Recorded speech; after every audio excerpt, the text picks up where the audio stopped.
लोभ नाश का कारण है। एक शिकारी था। वह शिकार करके अपना जीवन यापन करता था।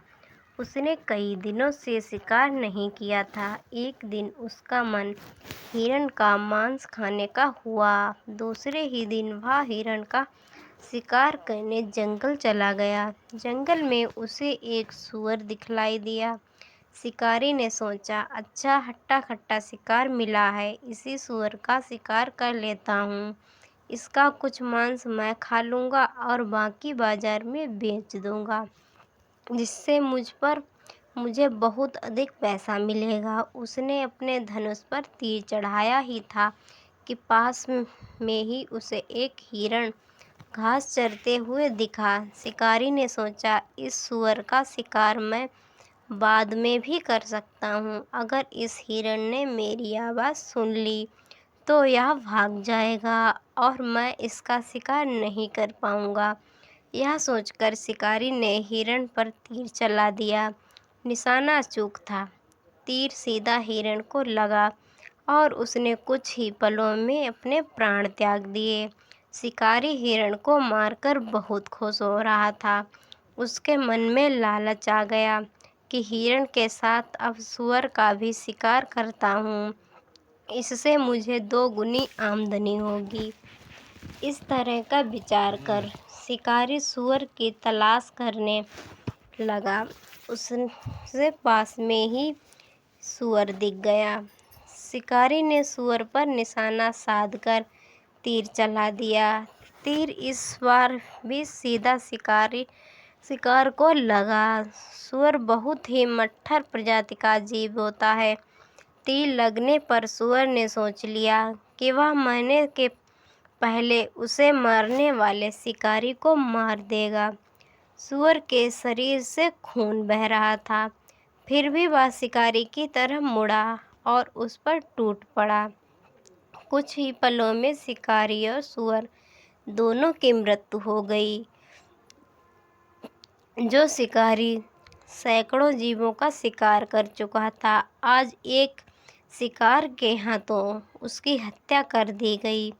शिकारी का लोभ ही उसके विनाश का कारण बना। कहते हैं, जब मृत्यु आती है तो किसी न किसी बहाने आ ही जाती है।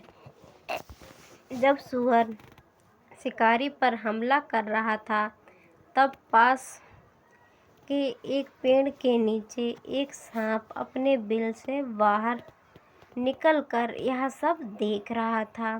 शिकारी को मारने के बाद सूअर लंगड़ाता हुआ सांप के ऊपर गिर गया और सूअर के शरीर से दबकर उस सांप की भी मृत्यु हो गई।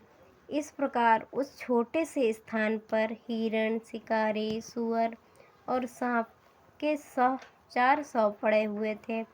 उसी समय एक गीदड़ वहां आ गया और एक ही स्थान पर 400 को देखकर गीदड़ बहुत खुश हुआ और मन ही मन सोचने लगा, बिना परिश्रम के इतना सारा भोजन मिल गया।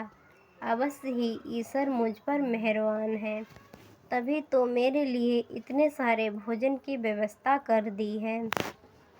अब मुझे तरह तरह के जीवों के मांस का स्वाद चखने के लिए मिलेगा।